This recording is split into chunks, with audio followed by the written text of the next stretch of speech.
a co-production of Town of Cary and Actors Comedy Lab.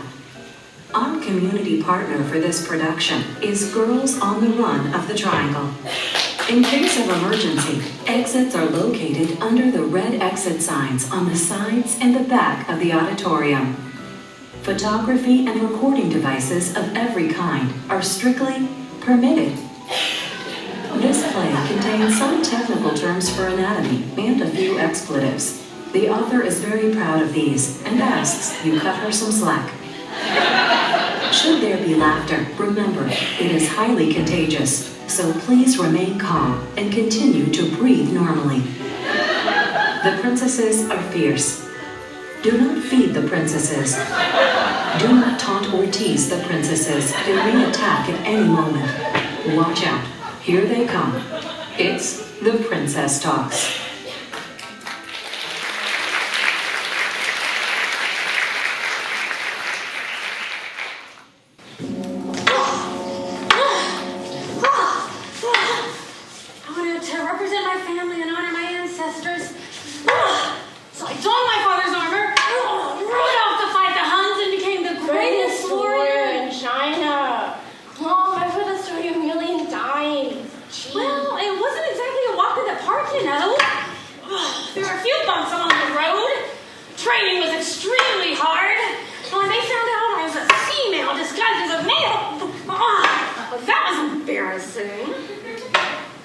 But in the end, I almost single-handedly stopped the Huns and saved the Emperor. He gave me the sword of Shan Yu and the medal from around his neck. Well, the point is, now it's your turn. To unload the dishwasher, dig out the trash. It is your turn. You are coming of age. It is your turn to learn the life lessons to help you become the bravest, coolest, fiercest princess you can be. But first, I have a present for you. Not a sword, Mom. I have three already. And a saber, and a knife, and a mace, and a shield, and a lasso, and this wicked butterfly knife. Ooh! And this No, this is something very special. You have now reached an age where you can use one of these responsibly.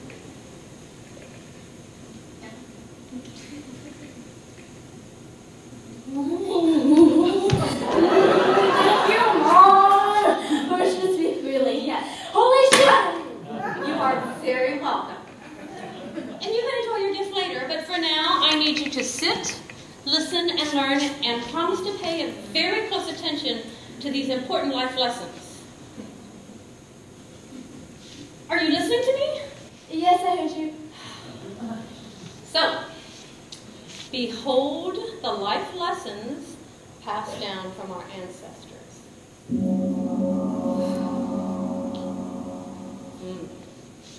Find the right partner. Now, do not believe the fairy tales about love at first sight. Your father, Li Shang, and I took an entire movie to get to know each other. And only in the end did we become romantic. It's because he thought you were a dude. Moving on. Be a good friend. Pick friends that get you. My buddy Mushi was a true friend. Now, he is a bit exhausting sometimes, but he has got me out of some bad situations over the years. He is a tiny, scrawny orange dragon with ridiculous blue horns, a cheeky personality. And kind of a conscious smell. But he is my friend, and I will be there for him whenever he needs me. Oh, it is okay to be a tomboy. You come from a long line of strong women. You can be a tomboy, still find love, save your country, bring honor to us all. Respect your elders. That means me. Put away the cell phone. Now. Oh, you can make a difference. A single grain of rice can tip the scale. Are you calling you a rice grain? Oh, climb that 50-foot pole. During training camp, there was this 50-foot pole that all the soldiers in training had to climb. After trying all day long, every single one of the guys gave up and returned to their tents. But not me. Shang told me to pack up and go home. But I was determined to accomplish that task. So I stayed up all night long, trying to climb that pole. And eventually, I made it! I made it to the top and retrieved that arrow! With enough practice and perseverance, you can do anything. You are stronger than you think. All this talking about climbing is making me hungry. Well, you can have a snack. Yay. Oh, go for that dramatic haircut. I did. Well, one day, I just grabbed my father's sword and just sliced my long hair right off. That began my life of adventure. You know, the things that scare us that can sometimes be the most worthwhile. Oh, stay strong, even when the going gets tough. Learn to be fierce. Girls can do anything they want. I mean, boys can too. But you'll experience bullies, naysayers, people who would enjoy seeing you fail. Haters are gonna hate. But if the going gets really bad, remember this. The flower that blooms in adversity is the most beautiful and rare of all. And lastly, love selflessly, like I love you. The greatest gift and honor is having you as a daughter.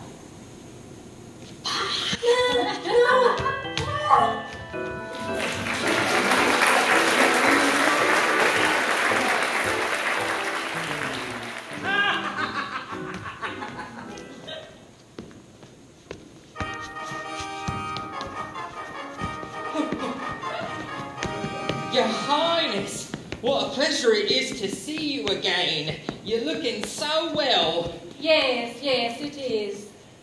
And we are. And how is your little mood control project going? You mean our anger management class? We graduated! We're better. Truly an impossibility, your royal rosiness. How could perfection ever be better? True. But I do not wish to speak of it again. So, what little card game shall we play today? Oh, how about a rousing game of Battle of the Sexes? Battle of the Sexes. Sounds intriguing. How does one play this game? Oh, it's very, very simple. We each play one card at a time from a hand, and the high card wins. Sounds simple enough. So why have you dealt yourself so many more cards than I have? Oh, well, you see, I have bigger hands. Ladies first. Very well. 8, 9, thank you. 6, 8, that would be mine. King of Spades. King of Clubs, I win. You win. Our cards are of equal value. Oh, whichever player most closely identifies with the gender of their card automatically wins that hand. See, I am a male. The king is a male. Therefore, I win. I see. Then Queen of Diamonds. Jack of Diamonds. Oh, no, Your Highness. You see, Jack has a family to support. Surely, he would benefit more from these points than a queen who hasn't had to work a day in her life. What? Well, and the queen is so pretty. Such a calm, zen-like smile, so Mona Lisa-y, so full of peace and calmness and understanding, just like you. Well, I am pretty amazing. Did you see that? She just winked at me. She is so asking for it. She wants me to win this hand. Are you sure she doesn't want you to drop dead? Why, Your Highness, these are just the rules. I take no personal pleasure in pointing them out, but if you're getting upset... Oh, no, damn it! I'm fine. Rules are rules. Are there any other rules I should know about ahead of time? Now? None of note, Your Fabulousness. Very well. 3, 4, trump! 5, 6, trump! 7, 8, trump! 10. 3, trump! Trump! Seriously? Are you mad? Sorry, I was on a roll. You win. Damn straight. We changed the rules. Are you feeling okay? Is it the royal time of the month? It's about royal time to kick your ass! Your turn. Oh, no, you go first. Right. 9, 10, Hillary. 3, 7, Hillary. 2, 8, Hillary. 9 of clubs. 9 of hearts. And since hearts are red like roses, I win! You just made that up. Yes, and... Games have rules. You can't just make it up as you go along. It's not cricket. Well, what would happen if everybody did that? Your 9 winked at me. Your awesomeness. 9 rhymes with mine. Don't you want to set an example for your subjects? No. Oh, all right. Take it. There, now don't you feel better? Oh, yes, feel great. What's the score? 4 to 8. My favour. Ace. Ace high. High as a kite. La-di-da. Twinkle, twinkle, little ace. That should put you in your place. Well, this is my last card in this hand, so you might as well just take it. That is the woman card. The woman card. Oh, fractious day. That's the best card in the deck. And held by a woman is worth extra points. Well, the rules state that not only do you beat my ace, but you are entitled to have men open the door for you, hail a taxi for you, and you get free drinks on ladies' night. I get that anyway. Perks of being queen. Well, and it's worth 2 points. Oh, 2 points, so now it's 6-8. Now we've got a game dealing in our hand. Oh, I'm sorry, I can't do that. See, when the woman card is played by a woman, and the woman's score is approximately 79% of her opponent's score, and the woman playing the card feels it as her last and ultimate card, then the game shall be ended forthwith with the results taken as final. Qualis demonstratum, ipso facto, ossa mundi. 5 will get you 10, 11, 12, What 13. you? What, 2-minute numbers for you? Say, you know what you call a number that won't stand still?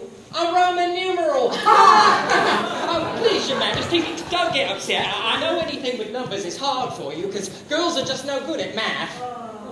Off with his head!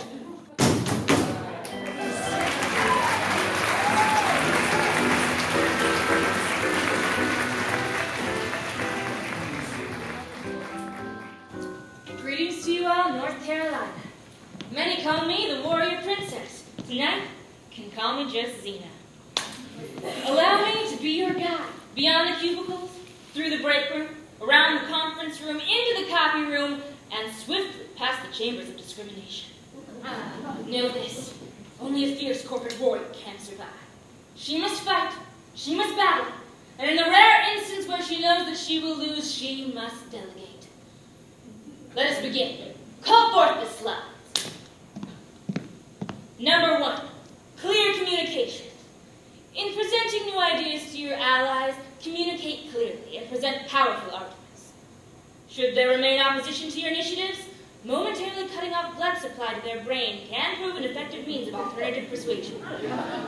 Remember, never practice your smiting on an ally. Blood spilt unnecessarily can never be erased from the mind's eye. or easily removed from the conference room carpet. Number 2, manage your time wisely. Never put off what you can decapitate today. 3, treat company property with care. Do not kick, headbutt, or body slam the copier. There are better ways of dealing with malfunctioning technology. Verdict. Number 4, maintain control at all times. Speak softly and carry a big stick. And a staff. And a quarterstaff. Ooh, and a saber. A couple of daggers. Tie a breast knife. And a singing sword. Shield, and a whip, and a lasso, and a mace, and one of those killer frisbees. 5, seek appropriate guidance.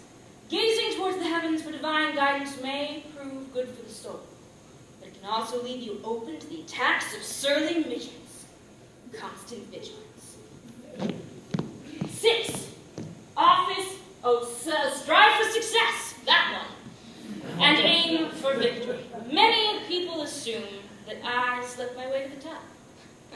They would be wrong. It would also be none of their damn business, am I right? Success is 99% perspiration and 1% avoidance of the bubonic plague. Remember, courage is born of the heart. Leadership of the soul. Victory of the left knee. Applied fiercely and repeatedly to the enemy testicles. 7, dress appropriately in the workplace. Office dress codes are important, ladies. Leather miniskirts, studded bras, thigh-high boots convey confidence. Copper breastplates intimidate, so wear whatever you want and be powerful in your sexuality. But do not dress for men. Dress for yourselves. Weaponry? Always an appropriate accessory. Number 8. Pay attention to your personal appearance, soldiers. Good grooming and hygiene are essential. A warrior should consider being deloused and bathed on a quarterly basis. But while we all know that appearance is important, remember, beauty is only skin deep. After you've gouged through that first inch or two, trust me on this one.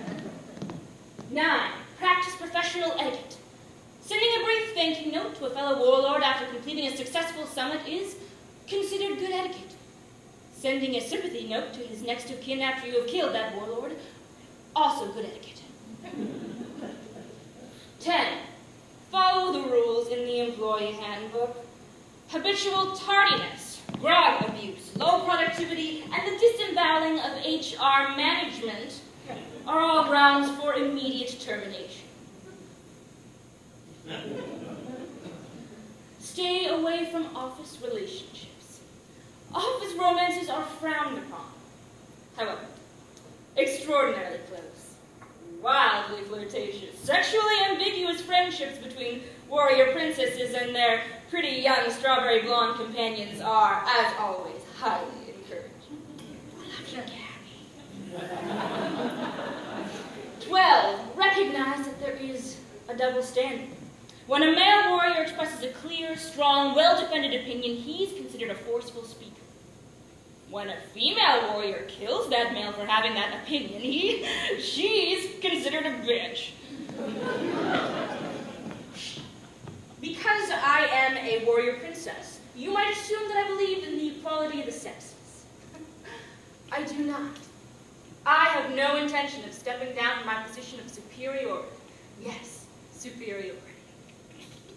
Lastly, motivate your troops with praise, plenty of grog, powerful arguments, and clear communication.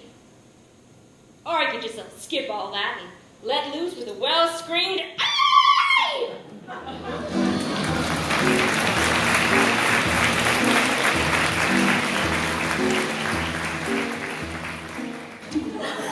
Oh, I just love gadgets and gizmos. I have plenty. They're often quite useful, you know, like the snarf flag.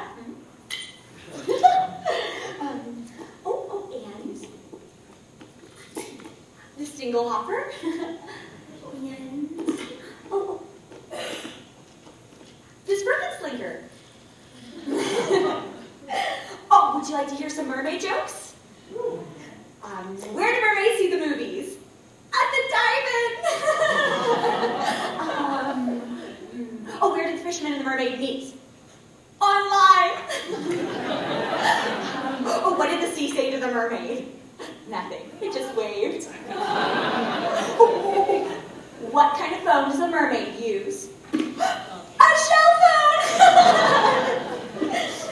I was not especially popular as a little girl. Being a princess, daughter of King Triton, folks thought I was the girl who had everything, but I just didn't have many friends, so I would tell these jokes to break the ice. I wanted to have mermaid friends, but I was also interested in humankind. I just had so many questions. What is a fire, and what's the word burn? What is dancing? What is this thing called the thigh gap I keep hearing about? Other mermaids sometimes bully me. They'd make fun of me and my thingamabob collection. Look at this stuff. Isn't it neat? No, it's just junk. OCD fish girl should have her own episode of Hoarders. You shouldn't play with that. It's inappropriate. It's not for you.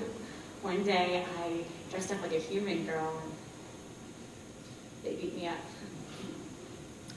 On the day I was born, I was assigned the gender of mermaid to my birth certificate. A piece of paper that holds a random assignment that may or may not have anything to do with who you are. Even as a guppy, I felt out of place, like a fish in the water, or a fish out of water, or something like that. My relatives just said, she'll grow out of it. By the time I was a teen, I yearned, I longed, I ached to be a part of the human world. I somehow felt incomplete. I wanted to run, to jump, to skip, to dance. What would I give? What would I pay? The price was high, but I knew it was the right thing to do for me, because in my heart, I had always been a human girl inside. When I made the personal decision to transition from fish to human, at first, Daddy was not supportive. But he came around in the end, and he saw how truly important this was to me. He's since become my biggest ally. Folks still say the meanest things about me sometimes. They say I'm a threat to children. They say I'm confused. They say that I'm dangerous. They will not accept me for the person I've fought all my life to become. They say that my very existence represents the downfall of society. Recently, pundits took to the airwaves to discuss the importance of beach safety. We can't have fish in our public beaches. Imagine your own little guppy sharing the sand with a human. We can't risk guppy molestation. The Oceanic Council passed a series of utterly ridiculous laws to protect our guppies. And the humans passed laws to protect our children from me. I'm still trying to fit in. I'm very much a woman now, but my birth certificate still says mermaid, and I just want to pee where the people are. So, here I stand. So happy with my new life and my vagina. I am going to share my story with anyone who will listen. I'm gonna use my dingle hopper and tell my jokes and share my ideas and my opinions and finally express my perspective. No one will take away my voice.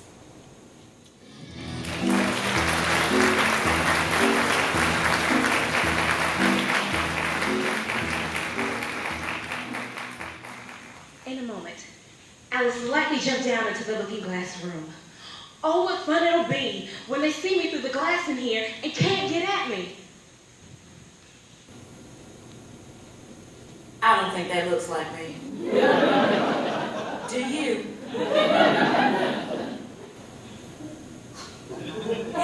Now that's more like it. She looks good. Wait a minute. Is this looking glass a friend or a foe? Are objects in the mirror larger than they actually appear? Is this looking glass making me see objects in the incorrect size, shape, or perspective? Have we been sold an unrealistic idea of perfection? Yesterday, I got a call from my best friend, Lisa. She said, "Girl, you're not going to believe the whole thing my boyfriend just said. I prepared myself for the worst and was already mad with him before she even opened her mouth. He said he likes my body because it's healthy." Healthy! He said it's a compliment, but do you think he's calling me fat? Now, when did healthy take the back seat to as skinny as humanly possible? Why are women so terrified of the notion of being anything other than thin? And most importantly, if the men in our lives call us healthy, then why do we hear fat? My friend's boyfriend said he liked her body. Why did she believe him? Curiouser and curiouser. Oh, through the looking glass is an exhausting place to be. The pressure takes its toll. It leaves women to feeling as though they're never enough, hot enough, thin enough, pretty enough for a guy. But here's the thing, and listen up. It's not men who are doing the majority of the name calling and fat shaming. Curiouser and curiouser.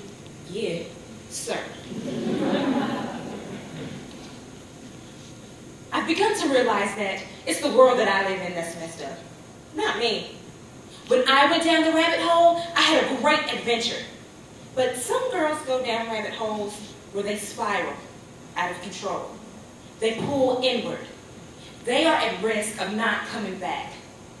Like the Cheshire cat appears with a big smile. An eating disorder can appear to be a friend.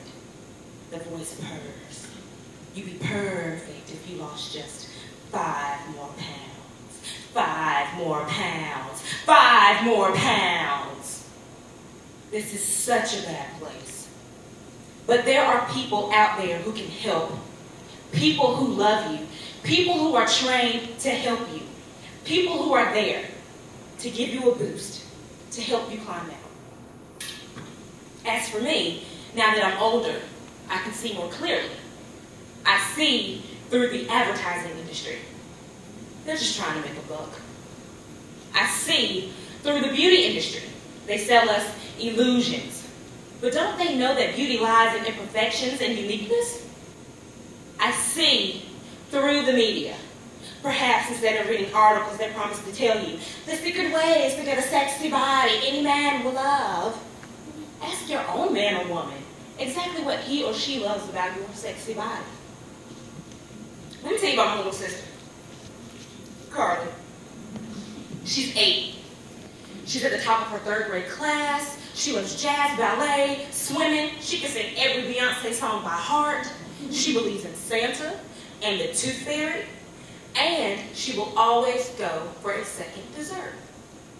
About a month ago, Carly became convinced that her perfectly normal round tummy was fat. That her legs and her thighs were fat. And what does she want to be? Oh, well, you already know the answer to this. She wants to be thin. She's 8. It came out of nowhere. Did she see an image on the television, in a magazine? Did she hear an offhand comment from a teacher or a classmate? Truth be told, it doesn't matter. The message is everywhere. Everywhere you look, everything you see and hear. Thin is best, better, desirable, pretty, cool. Thin is successful, lovable, acceptable, perfect. Fat is bad, evil, lazy, a slob, no good, flawed, ugly, a loser. Thin is winning at life. Except you and I all know that is a load of BS. So here's what I want to say to my fierce and funny little sis. Thin means nothing. Thin, fat, short, tall, curvy, straight. It's just a shape. You want to be popular? Fine. Be a good listener. Be kind. You want to be successful? Work hard. Give back. You want to live a life filled with joy? Then surround yourself with people who call forth your best. And always, always, my darling little sis, go for a second dessert.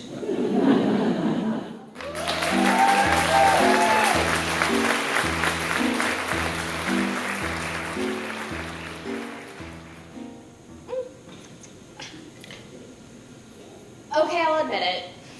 I feel underappreciated. While other fairies get to be in animated features, I have been totally ignored. And I put myself out there, ready to appear in a Disney, or a Pixar, or even a Nickelodeon after-school special. I have a great headshot and an amazing resume. You know, I'm looking cute.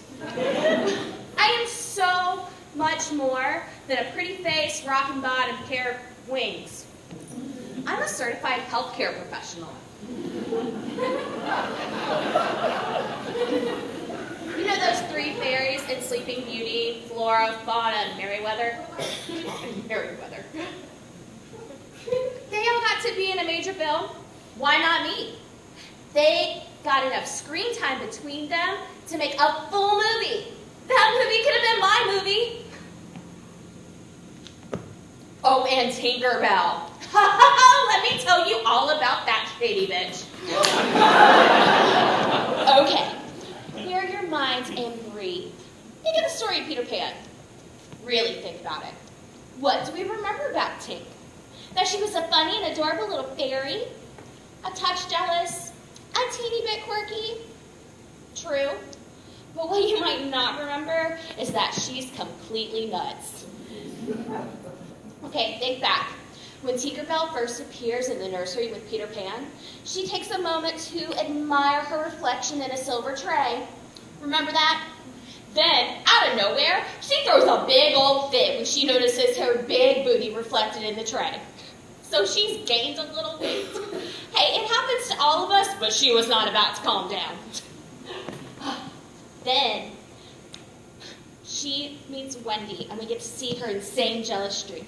She cocks a tooth and turns bright red, but does she just stew away in the corner? Oh no. She starts pulling at Wendy's hair and diving and pecking at her like an angry bird. She will cut a bitch.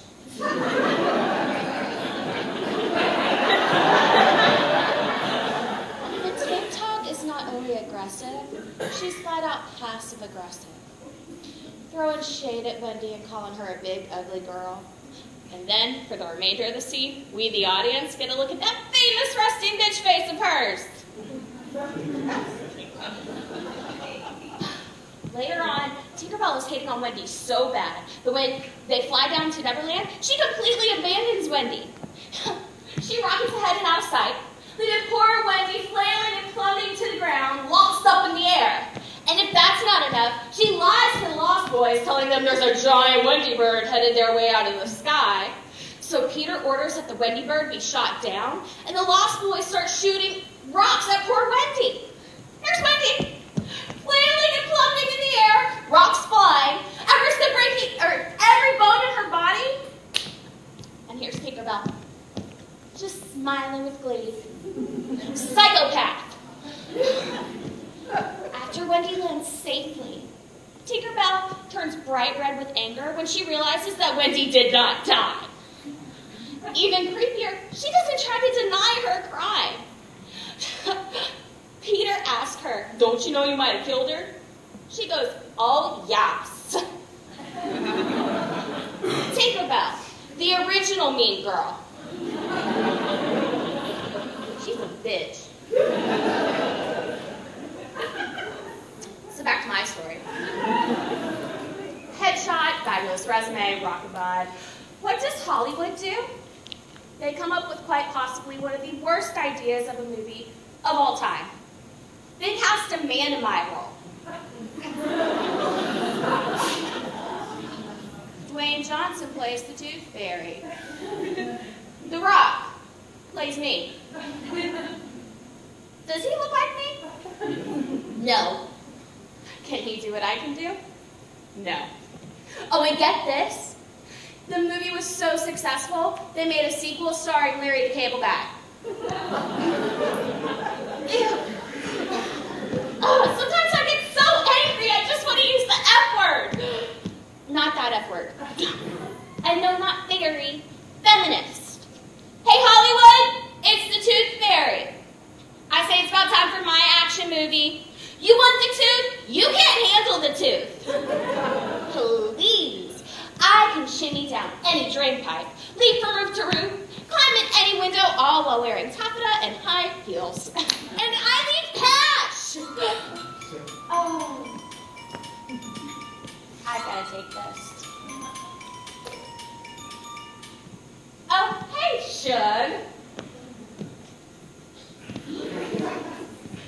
No, I did not say I was angry at you for handing out sugar plums to little kids. I just said that candy causes caries. Caries? Oh, that's a professional term for tooth decay and cavities. You know I'm a certified dental professional, right? No, I did not say you wore too much eyeliner to the fairy ball. And I told you your sequin dress was very pretty. It wasn't, it was so tacky.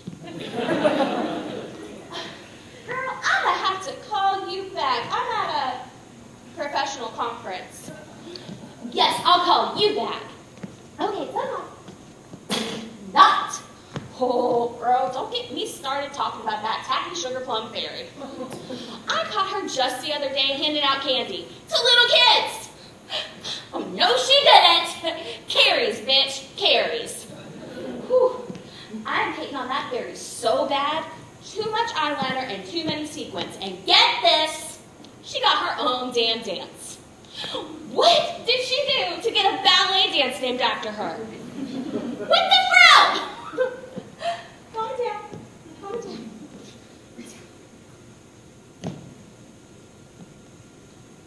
Hey, waitress. Can I get another cocktail? Waitress? Waitress!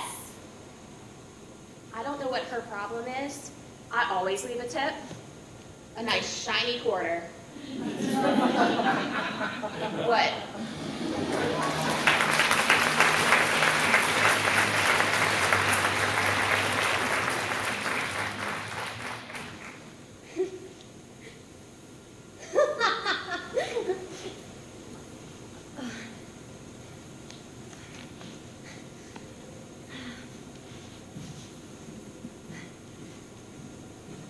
Whenever someone asks me to pick one word to describe myself, I usually pick bookish.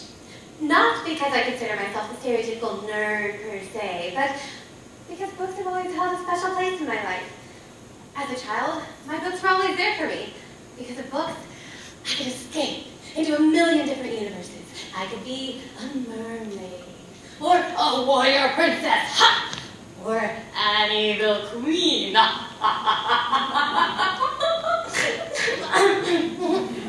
It didn't matter. As long as I was someone exciting, I longed to be part of a thrilling novel, leaving my mark on the world. Then, when I met the Beast, my world most certainly changed. In a way, it became like a fairy tale, right out of a storybook. You know the story, right? In chapter 1, Beast and I got off to a very rocky start. First, he imprisoned my dad, and then me, and he's crazy hard to get along with, Stockholm Syndrome, dancing possibly, blah, blah, blah. But we came to love each other over time. I taught him how to read, and he gave me that beautiful library full of books, and... But the story of our romance didn't exactly end the way you might think. You remember the rose in the glass dome, and then the last rose petal fell, and there's this bright light, right? Well, most people think he turned into a handsome prince. He didn't. The Beast remained a beast. At first it was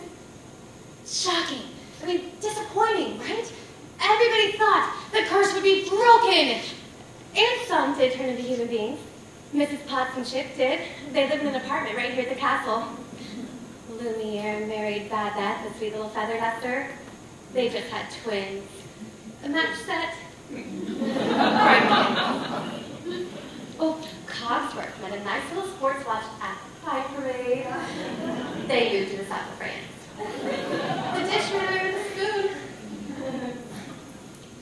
Beast and I enjoy each other's company very much. Although we look different on the outside, we're very compatible. We enjoy the same things, like a nice scratch behind the ears, travel, furry conventions. Our favorite thing? A nice quiet evening at the castle. We start with a nice meal, chow down on a big juicy steak, lap up a nice bowl of wine, and then right before bed, a long hot shower. Starts with a luxurious shampoo, foamy, frothy, frisky flea shampoo, and then we apply the conditioner. All over. Oh, and then we build a fire and curl up in bed with a good book. His favorite, Harry Potter by J.K. Rowling. Together, Beast and I have built a storybook life. And here are some things that I've learned that I'd like to share with you. Invest in good hair products. As my Beast says, L'Oreal, because you're worth it!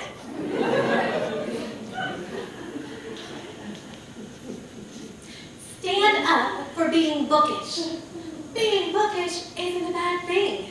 Books give you a great vocabulary, an active imagination, and an open mind. A book might not stop you from getting your heart broken or making mistakes in life, but it can teach you something incredibly valuable and help you with life. I love the feel of a book in my hands. I love the smell of the pages as I turn each one. I love the characters from my friends and the settings of my homes away from home. And most of all, I love that books remind me who I am. Go ahead and be different. My quirky personality often made me stand out from my fellow townspeople who regarded me as a little odd. They often criticized me for doing my own thing, and I often felt like I didn't fit in. Well, who cares if you always have your nose stuck in a book? Ignore what people think and be you. Shop local. Make friends with your butcher, your baker, your candlestick maker. My local bookseller is the best. He knows my tastes, and he always lets me know when an interesting new book appears in the shop. Oh, Lumiere swears by his Kindle that give me a good old-fashioned hardback every time. Never put up with misogyny. Oh, Gaston! While other townsmen are swooning over this buffoon's bulging biceps and lush locks, I'm having none of it. I refuse to be mistreated, undermined, demeaned, humiliated, or controlled by anyone, especially Gaston. Gaston considers intelligence in women to be ridiculous. Therefore, I consider him to be ridiculous. I fall in love slowly. Perhaps you don't even like the person you met in chapter 1. But over time, a strong acquaintance can turn into a blossoming friendship. And then maybe you fall in love with the person before you even realize it. That's chapter 3. And then love grows strong enough to break barriers like prejudice and discrimination and the strongest magic spell. Sometimes the story doesn't end the way you think it will. Sometimes it ends in a way that's even better. But I know we don't fit the cookie-cutter mold of what a relationship should look like. Love may be blind, but society isn't. We long for more time of understanding and tolerance for couples that exist outside the norms of relationships. It's a tale as old as time. True as it can be. You can't help who you fall in love with. Love is love. It's love. It's love. It's love.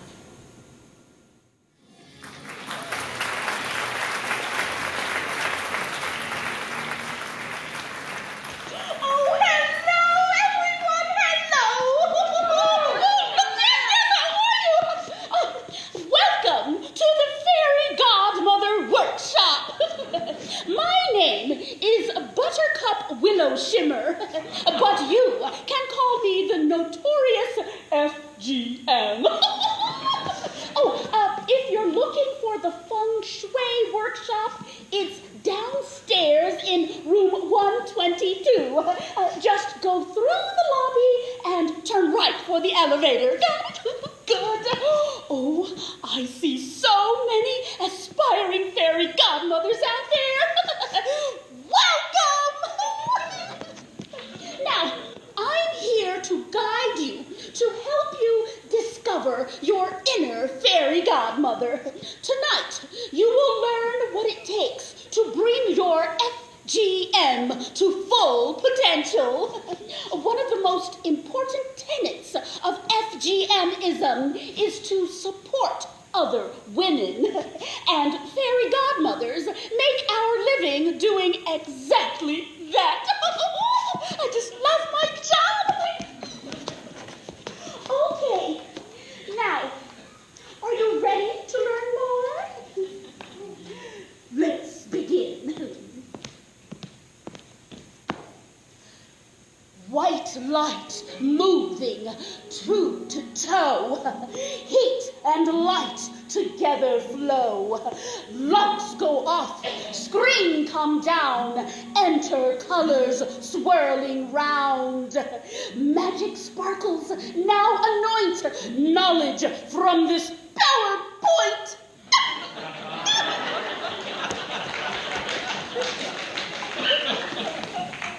Now, I'm going to share with you 8 key personality traits to cultivate in your quest to become a fairy godmother. Number 1, FGMs love a party. Oh, there's nothing more exciting than a ball or a dance or even a slumber party. My biggest thrill is to help others to have a good time. I'm happy to provide a little nudge or a confidence boost, like a great dress or some fabulous shoes to get a girl out of the house and onto the dance floor. Number 2. FGMs love a makeover. Oh, yes, we do. We can always find a way to help a client to feel better about herself. Shh, trade secret. It doesn't really take magic. You see, a smile, a ribbon in the hair, or a dash of lipstick can really raise a girl's spirits. Now, number 3. FGMs are looking good. Who started that tacky rumor that fairy godmothers should look like old crows? Oh, no. Who'd believe that I'm a mere 400... Oh, but enough about me. Upkeep, ladies, upkeep. You have to keep yourself looking fine. No droopy wings or saggy bloomers. Oh, no. You have to stay on fleek to make a good impression. Number 4. FGMs see potential. We see the potential in someone, and we can help to bring that potential to life. There is no exercise better for the heart than reaching down and lifting someone up. And I don't mean using your wand to levitate them. No. Number 5. FGMs keep fairy dust around. It's a symbol of magic and possibility. Sprinkling a little fairy dust around inspires your clients to think happy thoughts. But don't use too much. Somebody got to clean that stuff up. Number 6. FGMs are excellent gift givers, and many times anonymously. That's why we often choose to remain invisible invisible. Oh, let me tell you about my girlfriend, the parking meter fairy. What she does is she flits around from here to there looking for a meter that's about to expire. And then when she finds one, she reaches into her little pouch and she drops in a shiny quarter. Oh, the look on the people's faces when they find out, often out of breath, that their meter has not expired. Oh, you have not lived until you have done something for someone without expecting anything in return. Number 7. FGMs see the best in people. The ability to see the best in someone is important, but FGMs also administer a stern word or two, or a kick in the ass. Tush, when necessary. And number 8. FGMs constantly work on improving their skill sets. For me, wanding is very important. I practice daily. You see, there's the figure 8, there's the spiral, and then there's the poof. Oh, let's give it a try, shall we? Okay, let me get my helpers out here. Flora, Fauna, Merryweather.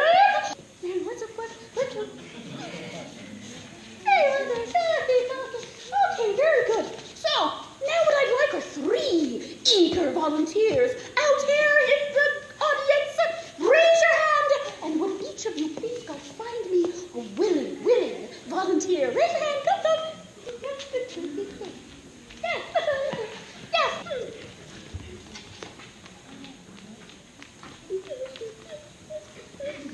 Good.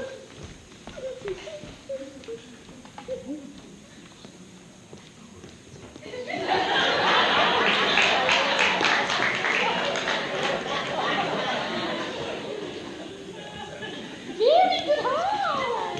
For you. And for you, don't mind. Okay, so we're going to try out the 3 wand moves. Oh, no, come this way. They read very well. Far away. Here we go. So, the first one we're going to do is the figure 8. Let me demonstrate for you. It's like an 8 on its side. Just like that. Okay, now, your turn. Go. Okay, yes, you. It's kind of like a 9, but we're almost there. Okay, and you. Oh, great. Okay, now we're going to try the spiral. Now, this one is basically start at the top and bring it on down. There we go. Your turn. Ooh, very nice. Very nice. Go on. Ooh, well done. Now you. Ooh. Where'd it go? How low can you go? Okay, and then the last one is the poof. We have to be careful about this because it can be very dangerous. It's all in the wrist. Watch me. Here we go. We go up and poof. Okay, your turn.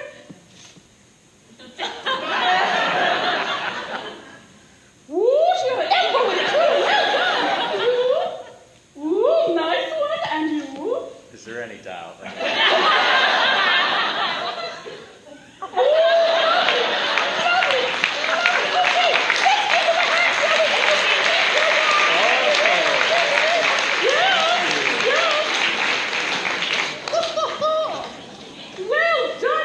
done.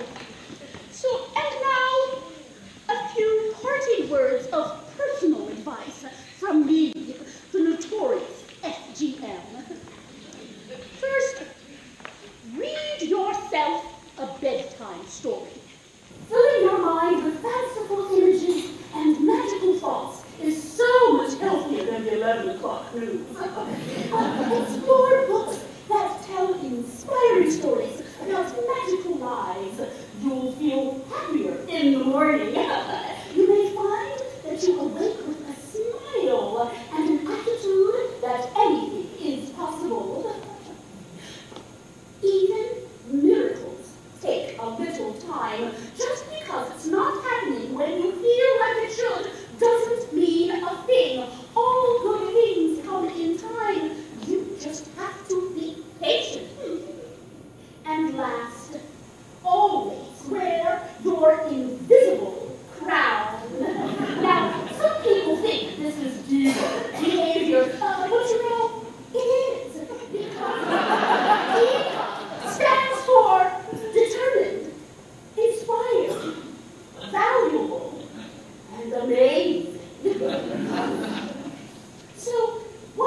most important lesson we have learned this evening.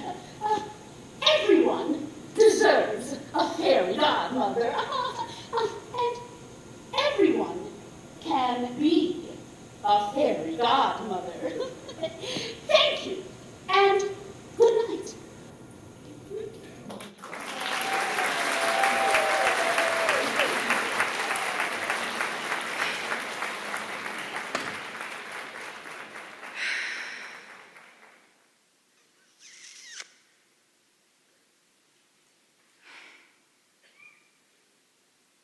Can I get the first slide, please?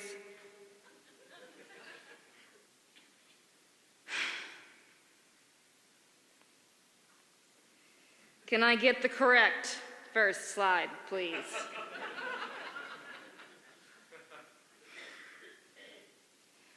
So my name's Aurora.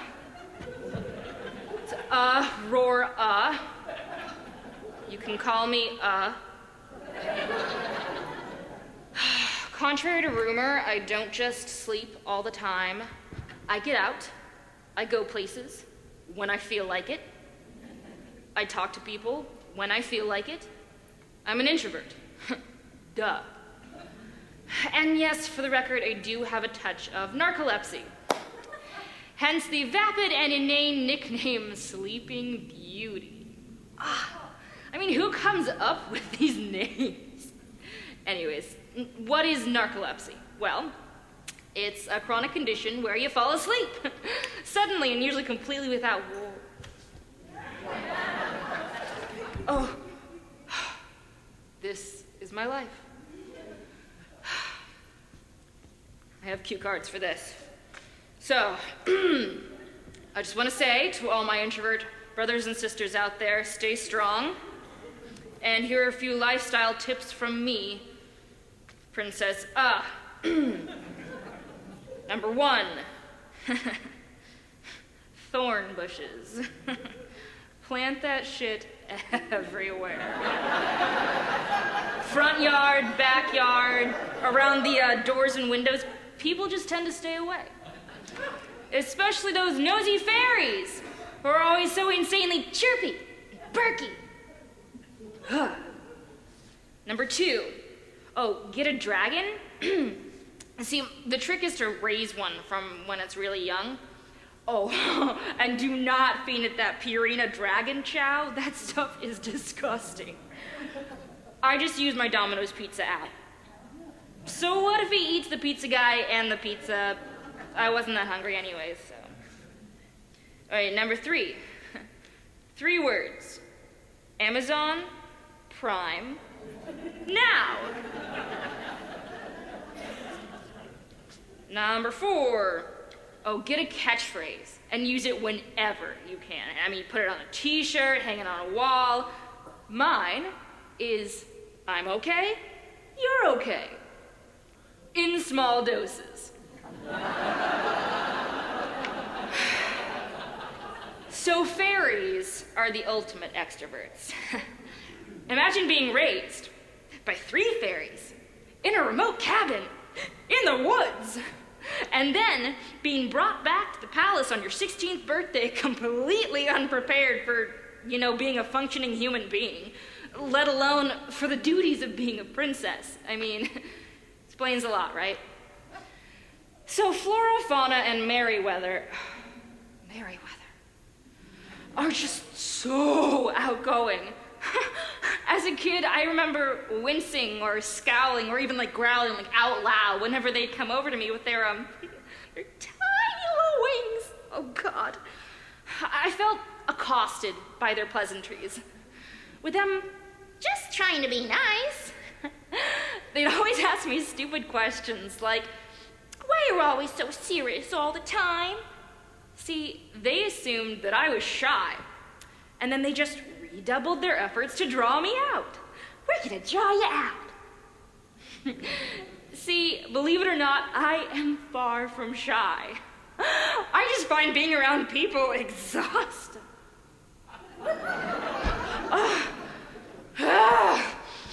I'm not morose. I'm not misanthropic. Okay, well, maybe I'm a little misanthropic. I do go along with Sartre when he said, hell is people at breakfast. Checking the cards. So, extroverts are energized by people and wilt or fade when alone. Remember Tinkerbell? Shady bitch. She actually needed applause to survive.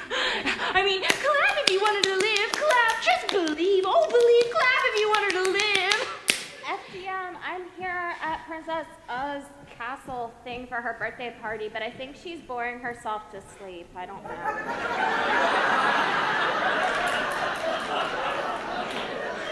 Leave a fairy alone for like 2 seconds and she will reach for her cell phone.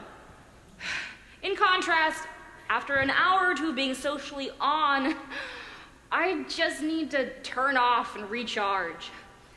This is not antisocial. It is not a sign of depression. It does not call for medication. For me, to be alone with my thoughts is as restorative as eating or sleeping. Yes, sleeping. All right, we're good. So, how many people here tonight are introverts? Raise your hands. Or, don't raise your hands. We're not hand raisers. But what percentage of the population is introverted? I did exhaustive research on this question. Exhaustive. Okay, well, I looked it up on Google.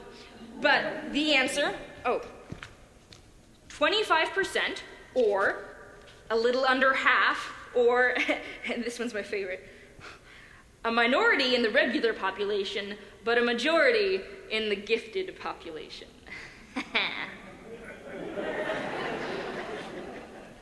Science has learned a great deal in recent years about the habits and requirements of introverts. So, by scanning their brains, and I'm not making this up, they've actually learned that introverts process information differently than other people. I mean, like, duh, but also how cool. I mean, duh.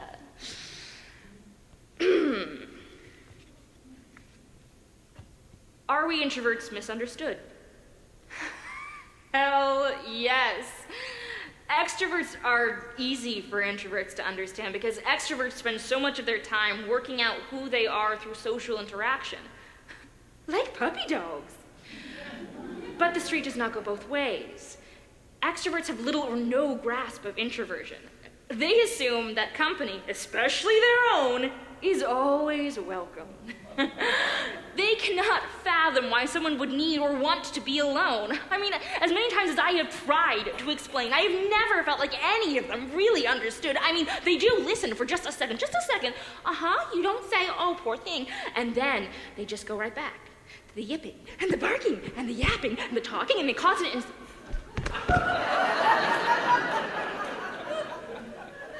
Oh, son of a bitch! Where was I? So extroverts dominate politics. No big surprise there. As a princess, I am constantly in the public eye. I have to attend public engagements, boat christenings, jousting tournaments, public floggings. If introverts ran the world, it would no doubt be a calmer, saner, more peaceful sort of place. In the words of our past president, Calvin Coolidge, don't you know that 4/5 of our problems in this life would just disappear if we would learn to sit down and be still.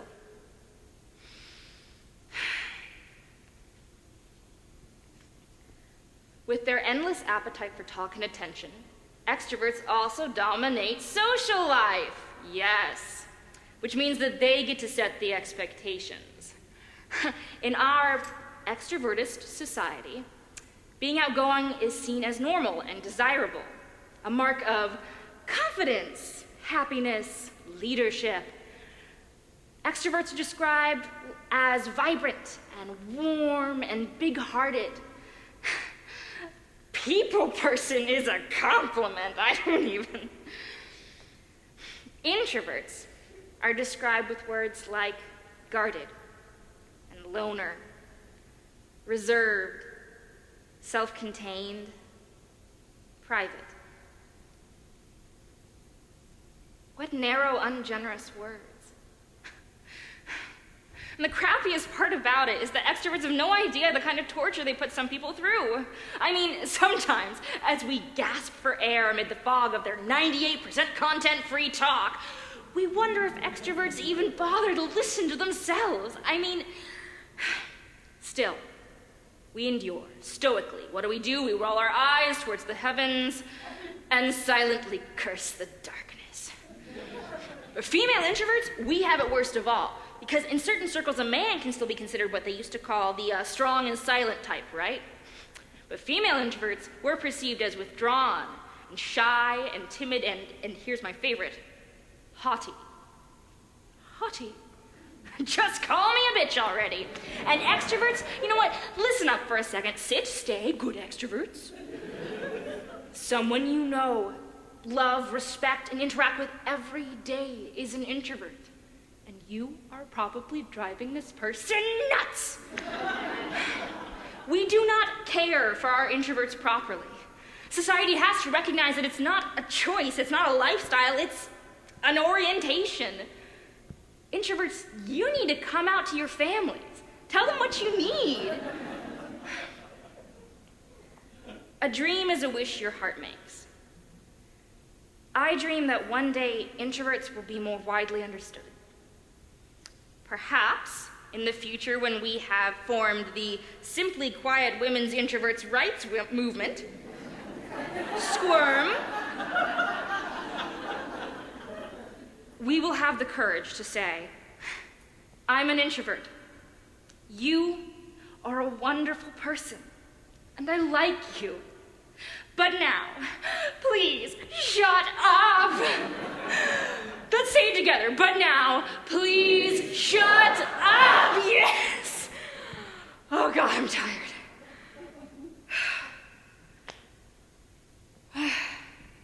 So my style is unique. I always tell it like it is. I think before I speak. I'm not afraid to call people out. Yes, I dislike small talk, but I like talking in depth about topics that matter.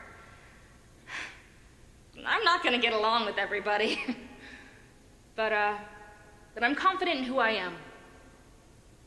And Prince Philip, the quiet, loves me for it.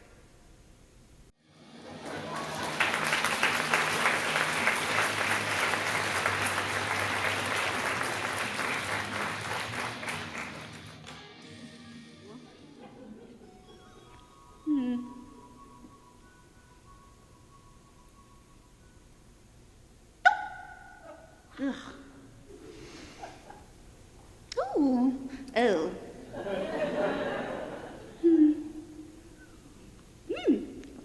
Well, this is a magic potion that has been handed down through the ages and developed by all the powers of evil come to my aid.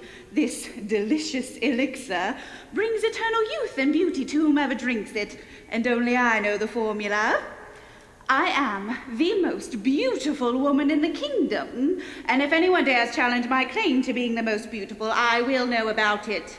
Looking at you, dear. For I have a magic mirror that tells me everything. All I have to do is ask, and the mirror truthfully answers. That is exquisite. I can feel the effects already. Now, to summon the spirit of the mirror to confirm that I am indeed the most beautiful.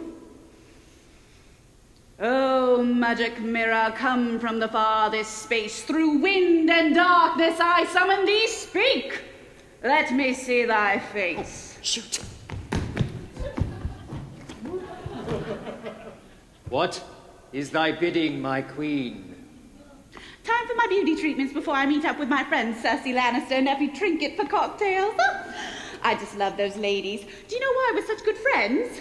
We hate all the same bitches? Now, I think a little bit of collagen for the lips. Let's see. Oh, yes. Yeah, I think that ought to do it. Oh, And a little Botox for the forehead as well.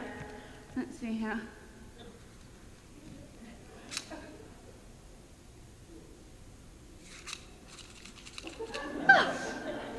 I have it all. The bone structure, the regal bearing, the willingness to do anything to achieve perfection. Indeed, Majesty. You're looking great. And those leeches, yes, Queen. Yes, I'd say they're working quite well. I tell you, though, this lead-based makeup is making me a little bit crazy. Oh, Mia, do you think I should get a tattoo? All of the young ladies in the kingdom are doing it. Well, you know what they say about an aging tattoo. Butterfly on the back becomes a buzzard in the crack. Oh, perhaps not then. No. Okay, final spin. Okay, all done. How do I look? You know I may not answer thee unless thou asks me properly. All right, all right.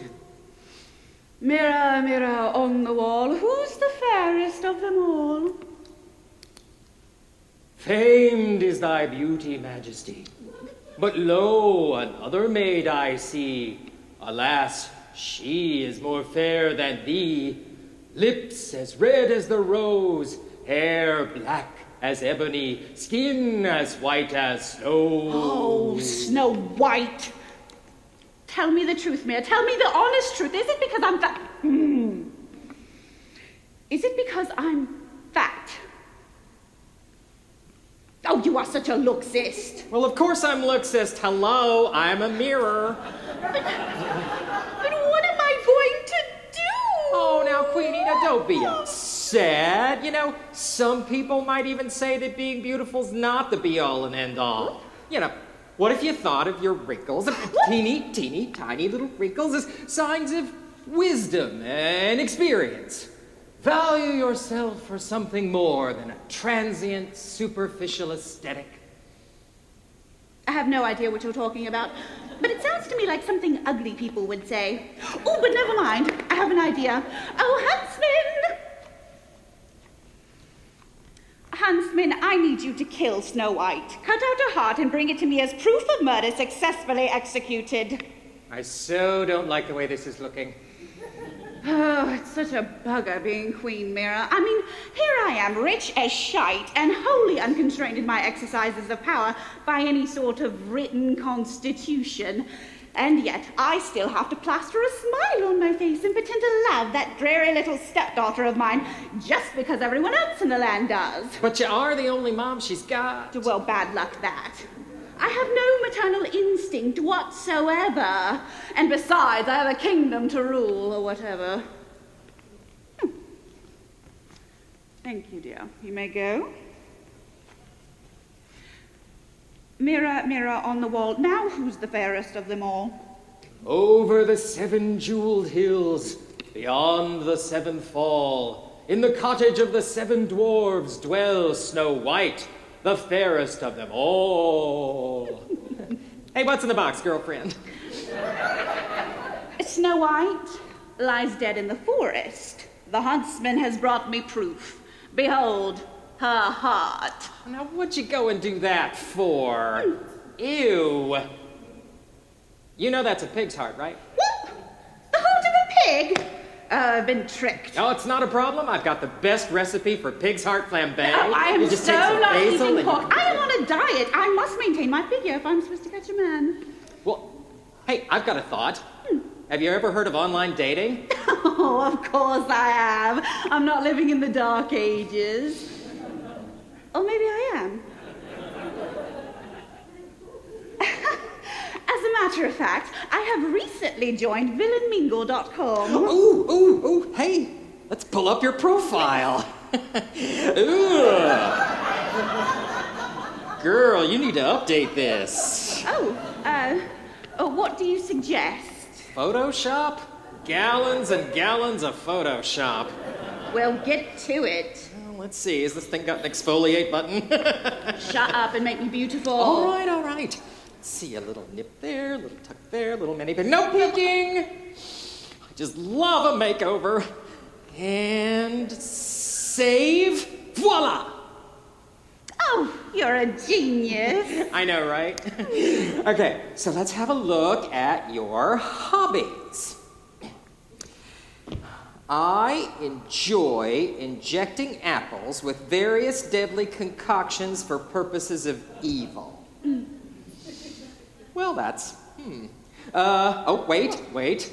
I have an idea. How about I enjoy creating unusual recipes with fruit? Oh, I like the sound of that, yes. Okay, let's move on to occupation. Raining terror over my minions with ruthlessness and a reckless tendency towards beheadings and hangings. Doesn't exactly sing, does it? Wait. Oh, here's the thought.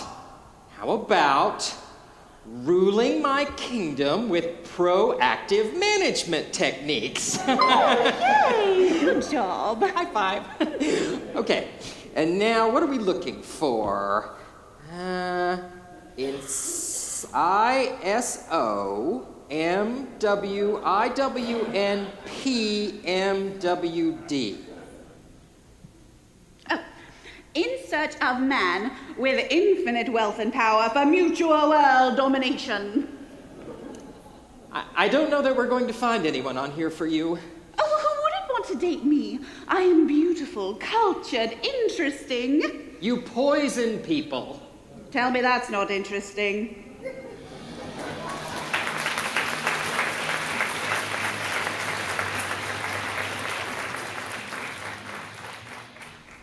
I'm an accidental role model. I'm a role model for those women who don't fit the norm. Why?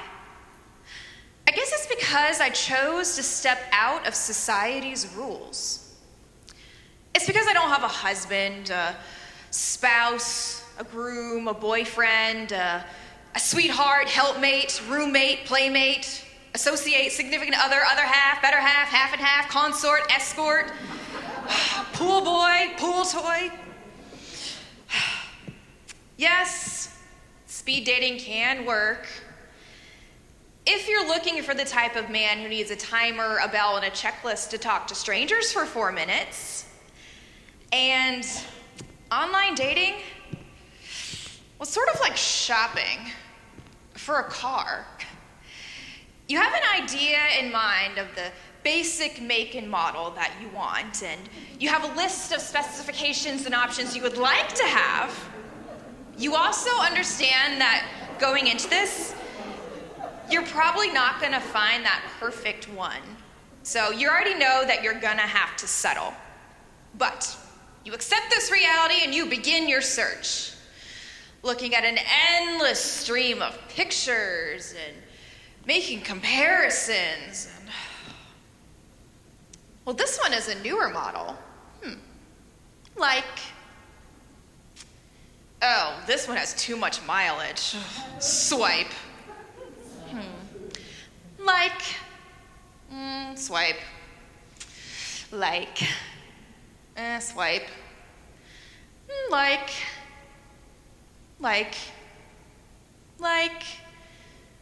Swipe.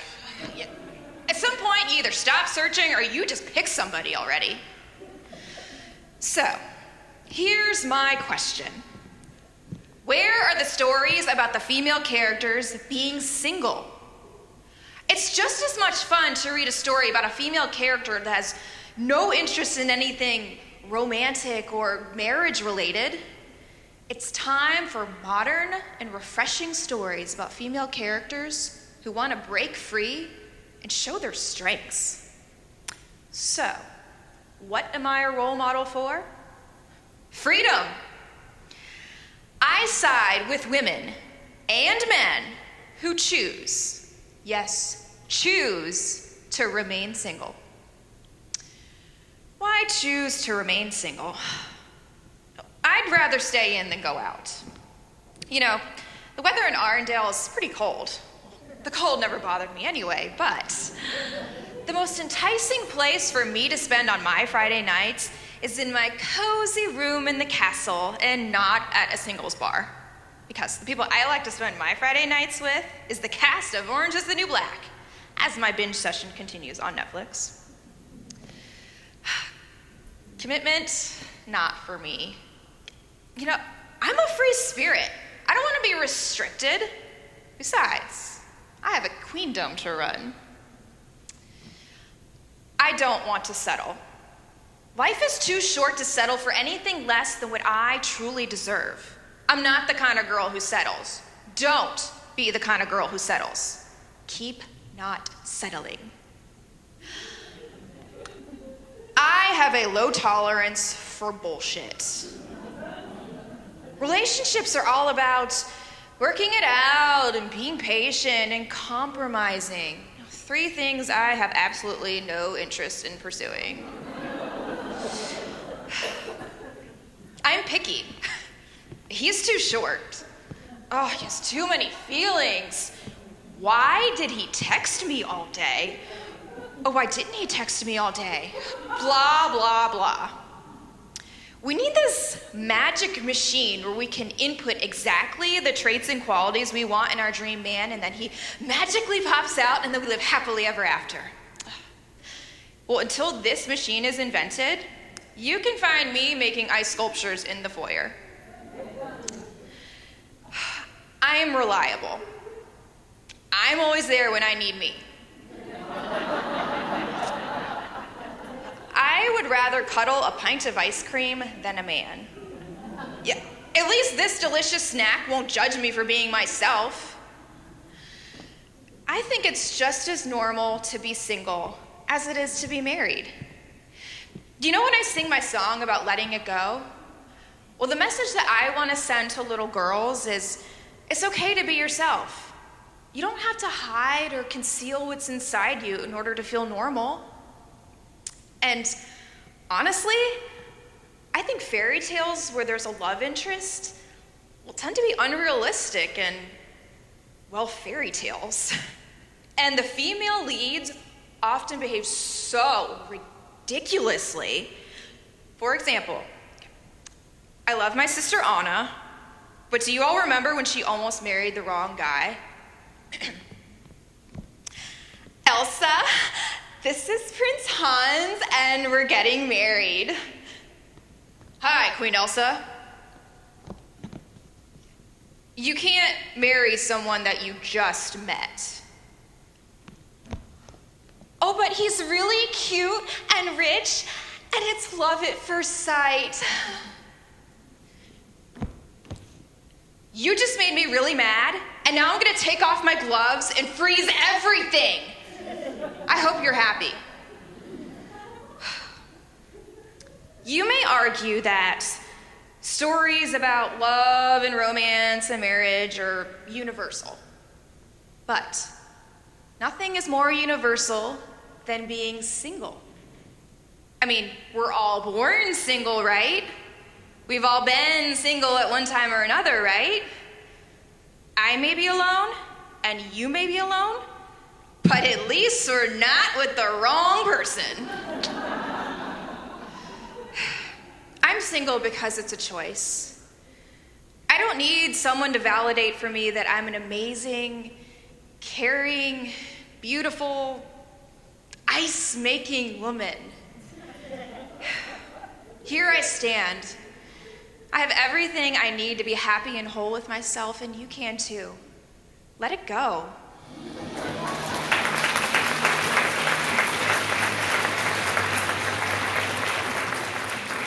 It'd be fair for all the girls to buy princesses and all the boys to buy superheroes.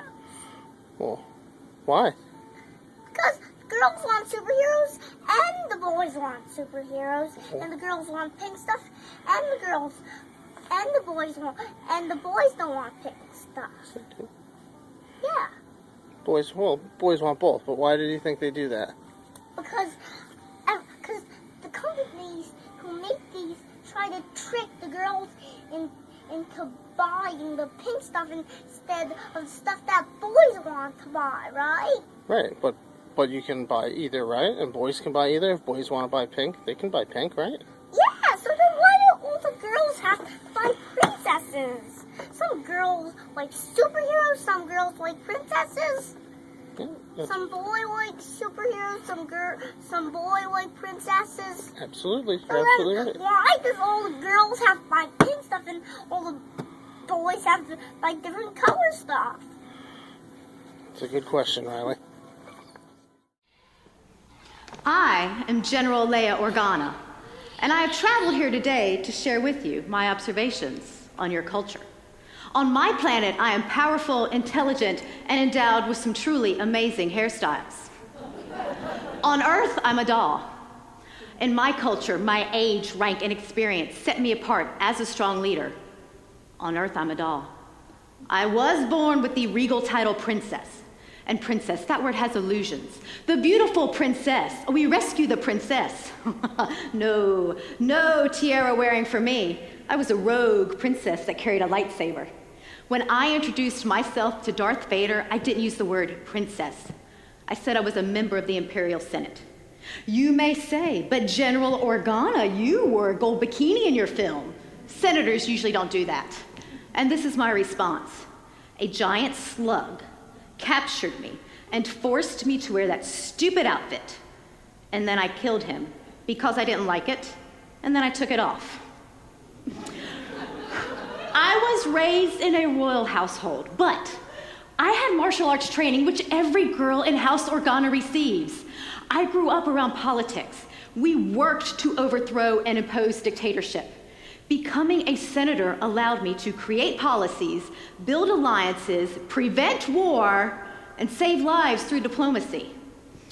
Anthropologists study civilizations by examining their artifacts. When I took a look at your children's toys in Earth year 2016, I was astounded. Everything is segregated. There are brawny blue action figures and pretty pink princesses. In a recent study by sociologists Carol Astor and Claire Monsbach, they discovered that all the toys on the Disney Store's website were explicitly categorized as either being for boys or for girls. There were no for boys and girls options, with only a handful of toys being on both lists. Now let's travel back to 1925. Mothers, here is a real practical toy for all little girls. Every little girl likes to sweep, to keep house, and do mother's work for her. Now let's go to 1965. Boys' toys from the 20s through the 60s emphasized preparation for industrial jobs. Every little boy likes to tinker and try to build stuff. With an erector set, he can satisfy this inclination, gain mental development without apparent effort. He will learn the fundamentals of engineering. Things for toys in the 70s seemed to be going well. In the 1975 Sears catalog, less than 2% of the toys were marketed as either being for boys or for girls. There were many ads in the 70s that actively challenged gender stereotypes. Boys were shown to be playing with domestic toys, and girls were shown to be building and enacting stereotypical masculine roles, such as doctor, carpenter, and scientist. Here I am with my colleagues in 1977, lovingly referred to on Earth as action figures.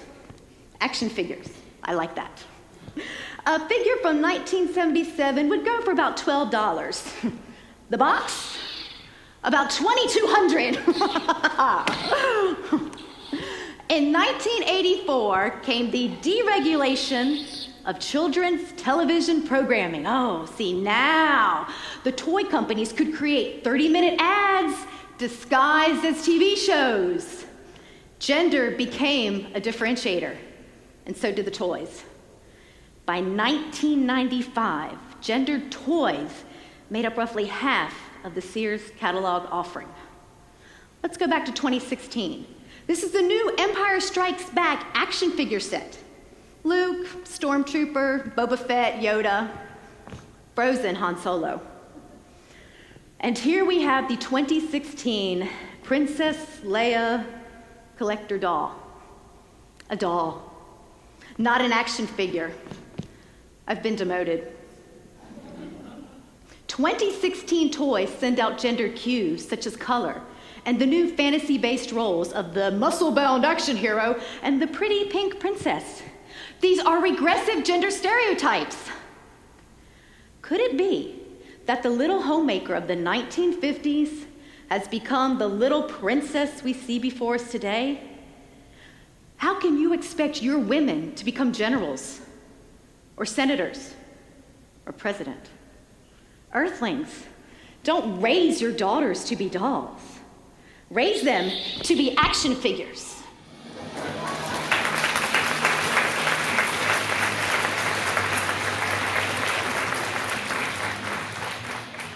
Konnichiwa. I am Princess Peach from the land of Nintendo. I appear in a very special game called Super Mario Brothers. You heard of that? Yeah, I'm pretty famous. My job is to play the damsel in distress. The game master gives me very special lines to say, like, "You extras kidnapped me like Comet Koopas," and, "Oh, I can't believe I got kidnapped again," and, "Oh, thank you, Mario." Not a lot to do, right? Prior to the 3D world, I was kidnapped in 13 out of the core 14 Mario games I appeared in, and I was only a playable character in one game. Who kidnaps me? Turtles. Turtles that use magic. There are turtles that fly on clouds and create spiny beastie things out of thin air. There's a giant spiky shell turtle, fire-breathing hybrid, and his army of flying turtles. Oh, and I almost forgot walking chestnuts that bite. Who rescues me? Why, Mario, of course, and his brother Luigi. Can I tell you something? I don't understand why Mario and Luigi wear the exact same outfit, just in different colors. Mario and Luigi die when they do something wrong, like falling into the abyss, but it's okay, they have 99 lives. I just wish that one of those lives they would use to get some better clothes, you know? I do not have a rocket launcher. I do not have super alien armor. I don't even have a gun. I never get to ride a dinosaur, but I can defend myself. I have a frying pan. I have a parasol. And I have a wand that weaponizes my emotions. Oh, I am so mad at you. Tell me I fight like a girl one more time. Oops. You may think that I am a weak female because I have perfect hair and a pink dress. No.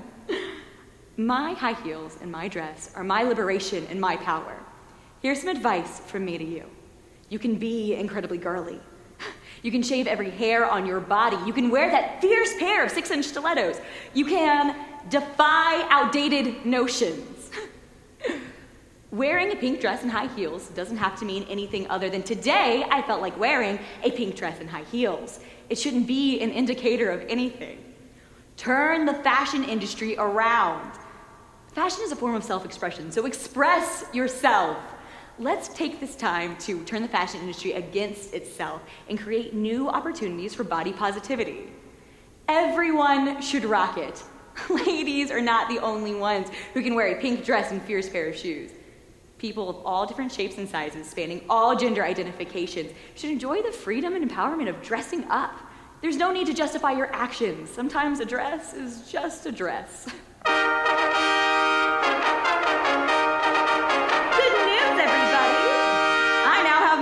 Game, Super Princess Peach, and in this game, I rescue Mario.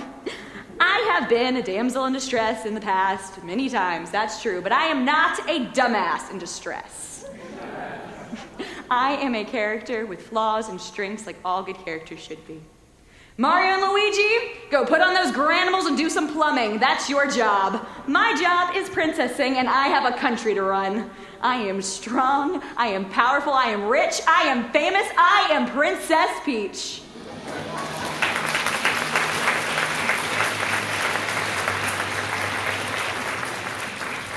Hatchet in hand, I stalk through the forest.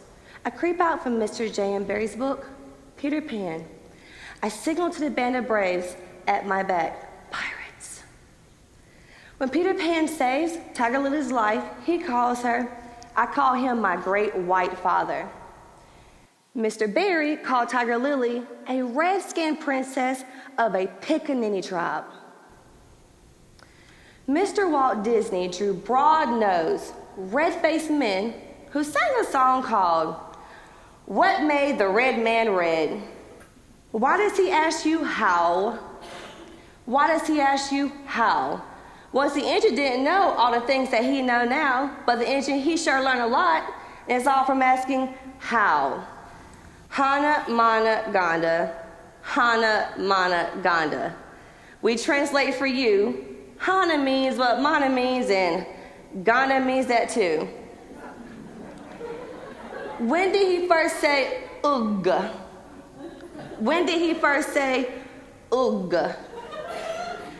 In the engine book it say, first brave Mary Squall, he gave out with a heap big ugh when he saw his mother-in-law. Let's go back a million years to the very first engine prince who kissed a maid and started to blush. And we've all been blushing since. Yeah, you got it right from the head man. The real true story of the red man. No matter what's been written or said, now you know why the red man's red. Mr. Jerome Robbins casted the very blonde Sandra Lee to perform a song called Ooga Wooga in his musical. Gugga-bluck, gugga-bluck, gugga-bluck, gugga-bluck, wahoo. Ooga-woog, ooga-woog, ooga-woog, ooba-wooble. When we get in trouble, ooga-woo, there's just one thing to do. I'll just send for Tiger Lily, and I'll just send for Peter Pan. We'll be coming willy-nilly Lily. Beat on drum and I will come. And I will come and save the brave noble redskin. Boom, boom, ooga-woog. For real? For real. Okay. Let me break it down for you. The story of Native Americans is one of bravery and sorrow. It's an amazing story of culture, tradition, and history. It is my heritage. And nothing Mr. Barry, Mr. Disney, or Mr. Jerome Robbins has any business with writing, directing, or animating. Breaking it down a little more for you. We don't do that. Yeah, we do that. Squall. Hollywood uses this as a term for native woman or wife. Now, do you know where that comes from? Or even what it means? I put it like this. It's like the N word for me. Dancing. What kind of dancing is that? Nothing we do. Hollywood makes us look so uncivilized. Our dances are beautiful and sacred. We dance in a circle, not a conga line. The peace pipe. People, please, we're not smoking marijuana and we're not passing around pot. We fill our pipes with tobacco, which is sacred to our people. We believe the Creator gave tobacco to help with anxiety and to voice problems. And it is pleasurable to smoke and to share. Scalping. The Europeans were the ones who did the scalping. For example, Massachusetts Bay Colony paid 40 pounds for a male Indian scalp and 20 pounds for a female Indian scalp and children under 12. Why did they do this? To reduce native populations. The biggest genocide ever done was the natives on these very lands. Texas dirt. Professional makeup artists use Texas dirt to turn white actors into Indians. And it's sold with a product called blood paste. Well, we all know Indians always die in the movies. Donna Reed. The very white actress, Donna Reed, plays Sacagawea in the movie The Far Horizons. People, this is red face. The Academy Awards awarded the Best Actor Oscar to Marlon Brando, who sent a 26-year-old Native American, Sasheen Littlefeather, to refuse the statue. Littlefeather had to explain to the stern audience the statue is being turned down to the protest of the treatment of American Indians done by the film industry today. The circle. There is power in the circle. All tribal people have a spiritual connection with the circle. It has deep meaning. It means the infinity of creation, the endless movement in the sky, the external cycle of all living things. The earth below and the sky above, like two bowls holding all that is. The medicine wheel. It's a sacred symbol that embodies the four direction. It holds all knowledge in our universe. Squall. I am taking back this word, and I'm reclaiming it in the name of my ancestors. For whenever I hear that insult, my response will always be, I do not accept that definition. For among my people, women are honored and respected. Tiger Lily exists as each person and each culture creates her. One day, Tiger Lily will steal the spotlight from the boy with the world's most famous case of Arrested Development. Maybe one day Peter Pan will grow up.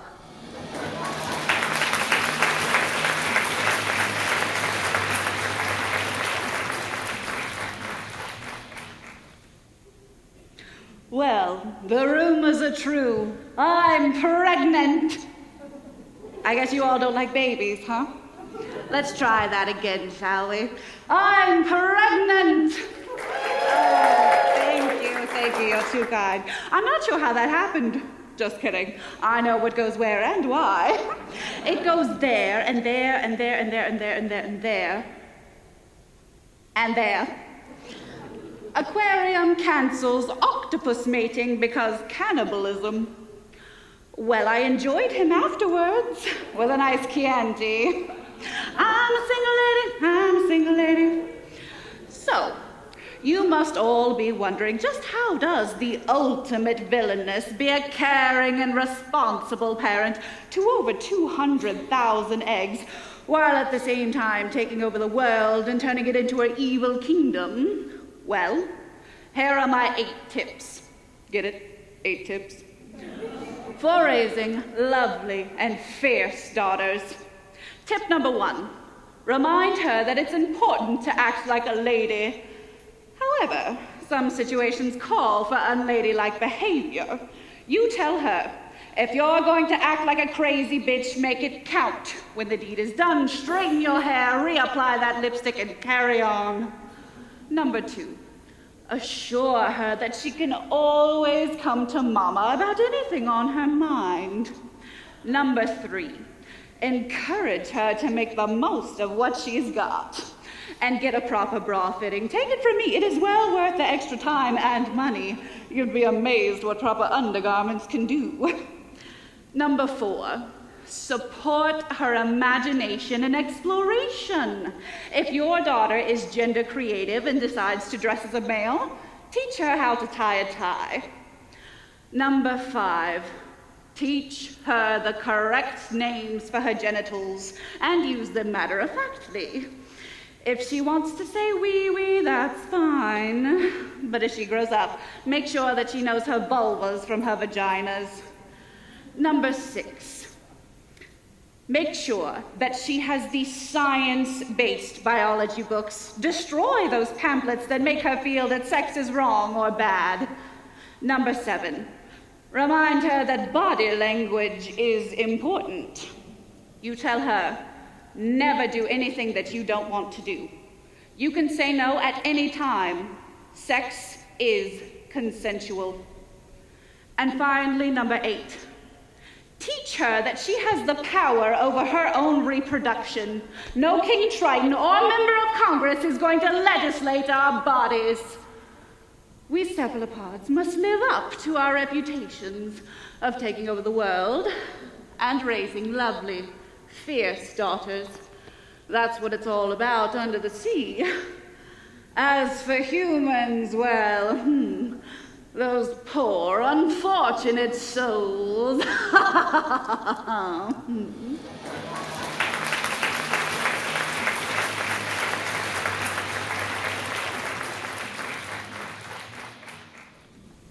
When I was young, my focus was on other people.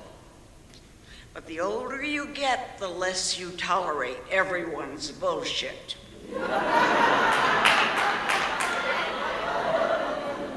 When you're young, everything you do is influenced by other people. And with me, well, it took me a long time to even think about what I really wanted. It didn't even cross my mind at first. I had a bad case of people pleasing. I wanted to obey my stepmother. I wanted my stepsisters to like me, and I even wanted the mice to like me. Then slowly, I began to change. I stopped trying to impress others, and I began to try to impress myself. Once I got out of that impossible situation at home, I got married, raised 3 lovely daughters, then went to law school, studied French inheritance law, and won my estate back. Boom! Getting older has a lot of advantages. Number 1, 2 words, senior discounts. Number 2, looks aren't everything. They never should be. But let's face it, younger folks have a lot more pressure to look a certain way, as if it isn't bad enough that everyone and his mother is taking selfies and posting them on Facebook 24 hours a day. Number 3, there's nothing wrong with a 9:30 p.m. bedtime. Spending a Friday night in a crowded, sweaty club and waking up the next day with a ringing in your ears, not my cup of tea. Number 4, you stop caring what others think. I'm 87, and I couldn't care less what a silly 80-year-old would think of me. Hence the license to speak my mind, whenever, wherever, however controversial it may be. My thoughts now are more interesting, more profound, because I've realized how silly and tiresome gossip can be. Number 5, old age is like a get-out-of-jail-free card. There's a lot more you can get away with. What have I gotten away with? I'm not telling. Number 6, it's okay to be alone. When you're older, you find yourself alone a lot more. I lost my sweet Prince Charming 23 years ago, but being alone is just fine. People ask me, are you happy? And I answer them, I'm not happy. I'm not unhappy. I'm content. For me, an extraordinary pair of glass slippers changed my life. Marilyn Monroe said, give a girl the right shoes and she can conquer the world. I say, true, but at my age, they better be flats.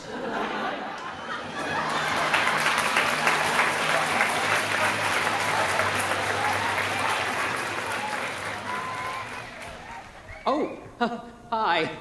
It's me again. I have just got to get out of that castle sometimes. That queen is nuts. Whew. You know, I have been alive for centuries, though I'm not telling you how many. All I got to say is, mirror don't crack. And over the years, more women have looked into this old mirror than I can count. And they worry about their size, and they worry about their face, and they worry about their clothes and their hairdo. But you know what? I say worry more about what's on the inside than what's on the outside. Because if you're ugly on the inside, that is the real ugly. But true beauty shines out from within, and that's the only beauty that lasts. Can I get an amen? Amen. And that's the word